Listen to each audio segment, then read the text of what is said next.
Okay, hello and welcome to a homework video. I've recorded this once already. I'm going to rush through this very quickly because I'm very late on time and it's not too bad.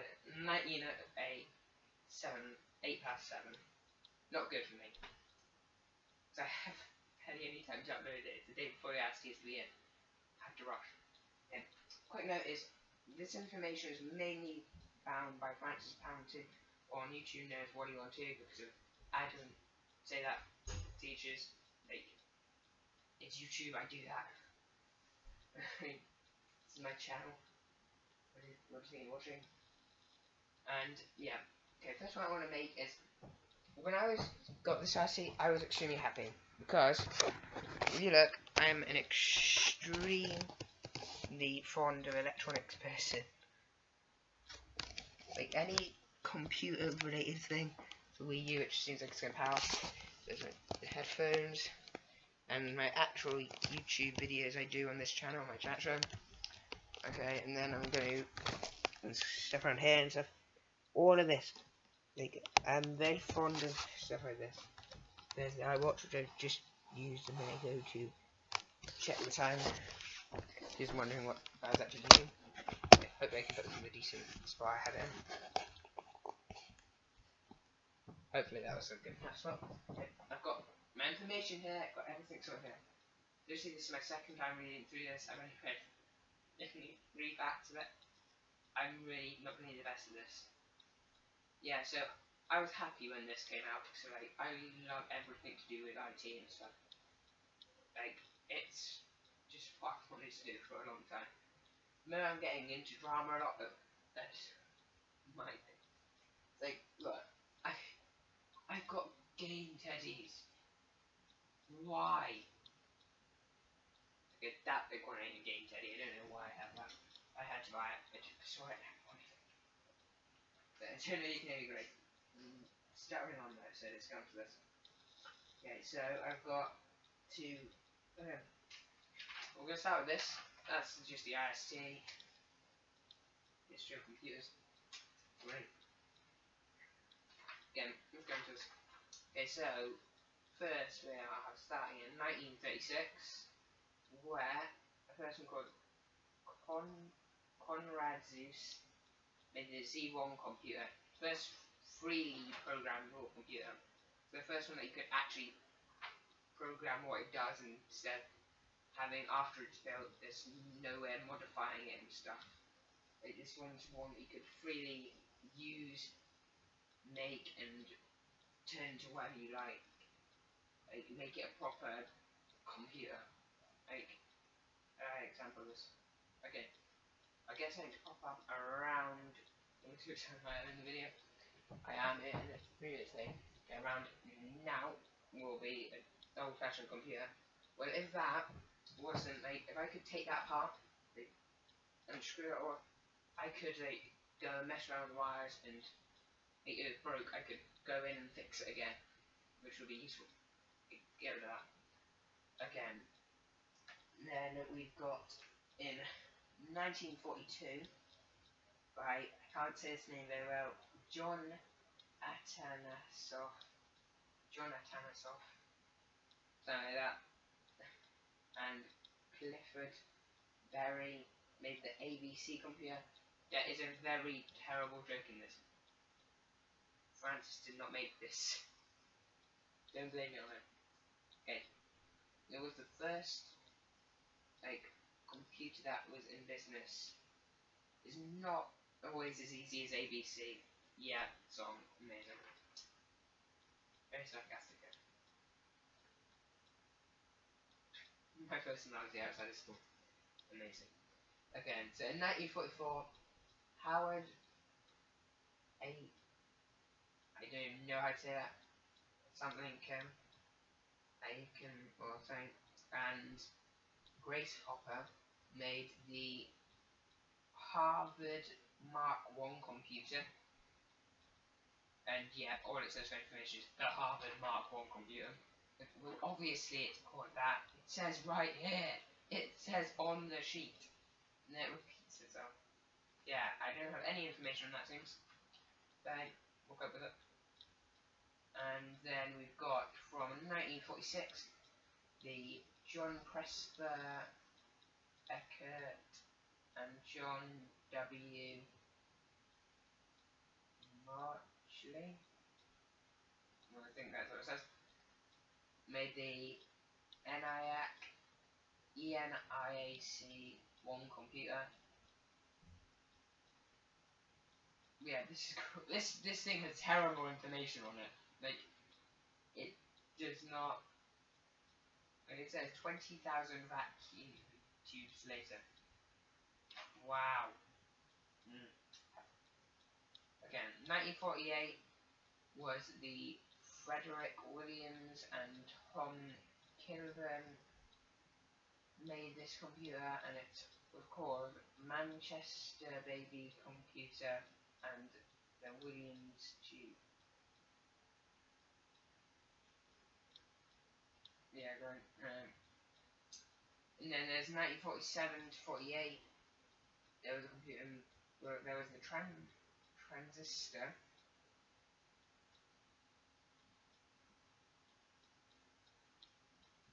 Yeah, well, it weren't claimed as a computer, but it does say that it made a great effect on the history of computers. So whatever it is, I will try and add that in, whatever is around nowish. Oh, pop up. Probably over here. I usually put it over here. Very useful for me. Around about. Yeah, you'll see whatever it is. I have zero clue what it is. It might put typing or something on to tell you what it is. I don't know. We'll see how this goes.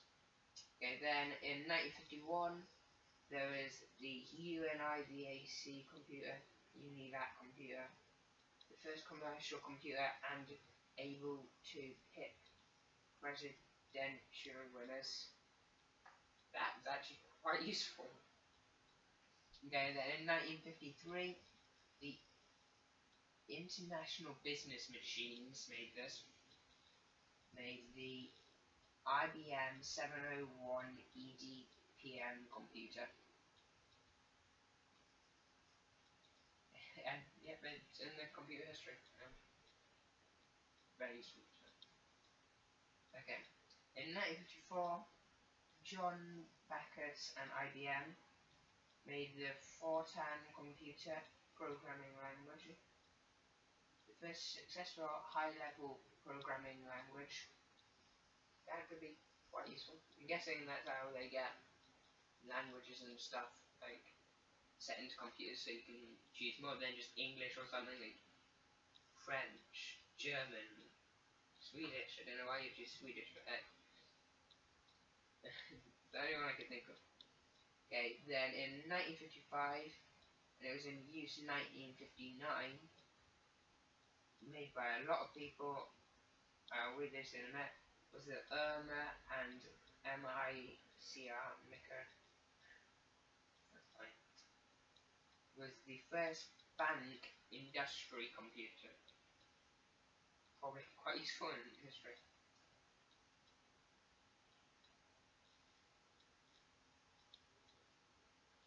Okay, also the MICR, magnetic ink character recognition for reading checkers. Okay, don't ask me what that is. I have no clue.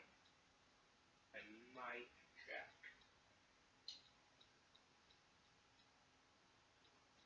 Magnetic ink character. Looks like something that like you'd put it over paper and it would be able to read it or something. Who knows? Actually, for a computer or something. Okay, then there is the integrated circuit, otherwise known as the chip. Yep, that finally came out. And then the Space War computer game, that's awesome to know. The first computer game invented came out in 1962, and the integrated circuit did come out in 1958. Actually, just after the ERMA and MICR was in use. Just before that. Okay, in 1964, there was the computer mouse and Windows. Oh, okay. most people understand what I'm talking about by windows. I'm not talking about one of those. Thing behind this. I'm not talking about an actual window. I'm talking about, you know, when you load up a computer, like I will quickly put there again a little clip of me doing it. Like when you can just select through each window and stuff. Like when you're on the internet, you can select if you're 3 pages open, like Google and then YouTube and then watch my videos. I'm also and oh my god, I'm showing myself in a homework video. And then cool math games, you know. You're swapping through them. Things that you click to go through those, or what each page is called. It's called a window. It's just as it's known. And then, oh come on, you know what a computer mouse is. It's that thing that you move around on the table. You can't not know that. I might put that once again there-ish. Okay, next was the the original internet came out next in 1969. The original internet was called ARPANET. I'm gonna see if that's still available. If it is, I'm totally going on it later. It's so much fun. Okay. The world's first available dynamic RAM chip came out in 1970, and it was called an Intel 1103 computer memory. Oh my god, it's random something memory RAM. That's what I mean. I see I can get that one to come up underneath. That's what I do with tests. Easier for me. Okay, yeah, that's literally that done. So we are okay now. Okay. I'm going to go make sure this is coming out okay. And then I will get on to my next bit, which I've got cool plans for. Because I'm also like that. Totally awesome. Okay, quick look at this. So, yeah, what we've completed so far, we've got presentation. That's the whole point of this video. The timeline. Okay, I've just read it through, but it's there. Remember, I can't take credit for this. This is sort of Francis's of what he wants to use. Depending on what you call it. Lots of teachers call him Wally. Still do that. And he takes it well. No, listen. 1907 abroad. Oh god. Timing's going horrible. See how this goes. Yeah, again. Go end this video. Yeah. So yeah, that is probably the end of the first part. I will be back in a second when I will be doing the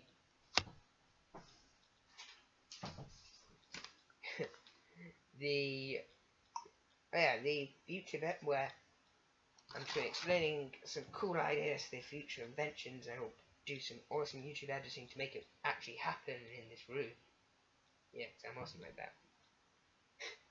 Why do I keep saying that? No one knows. Very, very chatty with myself in this video. Not on the point.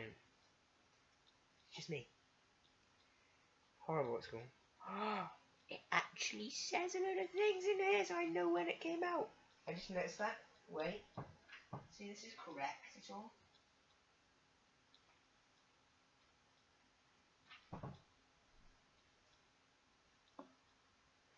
Okay, either this one's wrong or the other one's wrong. Because of, it says on this that the first video game came out in 1972. And that's 1962. So either the 10 years out, we'll see who's correct. I will probably edit it in now, I can be bothered.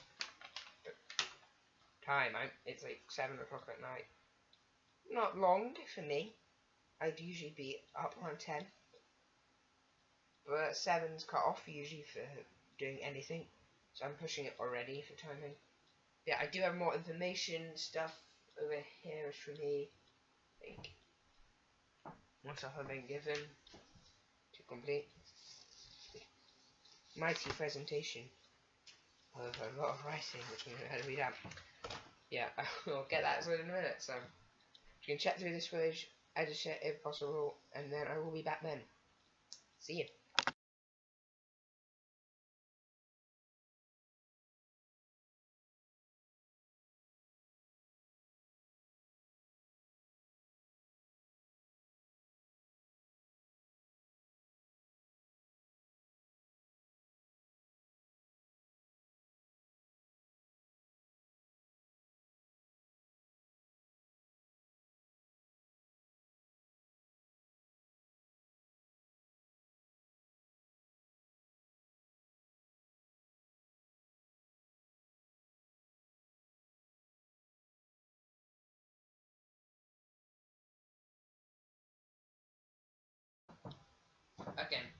So what I chose to do is, I'm not naming this because I ain't been able to think of a name. I will put it along the bottom somewhere if I think of a name for the end of this. Getting a hard job for me to think of this. Yeah, what it would be is, I don't know if they've already done this before. Might have somewhere. The tech nowadays is extreme, so I've got to learn that. Yeah, we've got my brother doing the magic behind this. I'm going to do editing magic to make this look real. Yeah, this is how it works. So yeah, switch on, I tap it, and loads of hologram stuff will come up. You just swipe through the air, and everything will just work like that. Like that would be super useful. Just for, no, mainly, a lot of practical reasons. You wouldn't definitely need it. You could just use a computer. But the amount of fun, the newness of it would just make it so amazing. Okay, let's see if we can do this. Okay, so what I do is I would tap the top of it, and then you can see it comes up. Everything starts blowing up, and then it'll all come up around here. Again, yeah, then what I do is I would swipe. Like, if I would just go left or right, you know what this is going to be like for you? For me, I will be swiping left now, and I'd swipe across, and it would make the thing move along. Just take an extra, so you tap the trigger, and then when you want to go back, swipe back, and then we could just like tap on stuff, like do, and it'll load up. And once again, this ain't gonna be perfect. I'm trying. With the amount of time editing on this, I know this is what I'm getting. And then switch it off. You probably just tap the top of it again, which I'll see what I can do in a second. Okay, so my brother's gonna get back to the wizardry magic areas. Get ready to switch it off, and then we'll be like 3, 2, 1, pow, and you'll notice it went off because that's how it would work. This ain't gonna be perfect. I'm gonna put this down. That is just the Skylands bottle. You're wondering what it is. My brother's plugging it into the Xbox so it powers off. But yeah, that would be just such a cool piece of technology in the future. Like, there are things nowadays coming out which are amazing. There's things like HoloLens, like, okay, Google glasses. Everyone thought those were going to be amazing and holographic, they said. Didn't come out as good. There's literally just like, such say, a thing in the corner of your eye, which would like read out a script or something. And yeah, that's just like mainly my basic plan. Like, I don't know, like, you could work it into many things. Like, you could work into a tablet to come up. Like, I know Francis is doing something based on the same thing. I think he's doing a holographic watch where like you can see the time and stuff come out your wrist. That'd be so awesome. Like, the amount of fun all of this could be in the future is just amazing. You think about all these possibilities. Yeah. So I'm gonna end this here because like I will get blabbering on. Depends on what I decide tomorrow. I might add some more info. I have a whole presentation thing in. This is Francis's, so I'm not gonna ruin his chances for levels. We are working together on this. We both agreed on that. But yeah. So the rest of the information to check Francis's presentation, so you know what it is that thing. You can really horribly say it, but yeah, computer presentation, all info-y stuff, yeah, like, yeah, check Francis for that. I should have done okay at this video, like, I'm hoping it went well. But yeah, so, yeah, I will probably see my channel people in another video, and this is the end.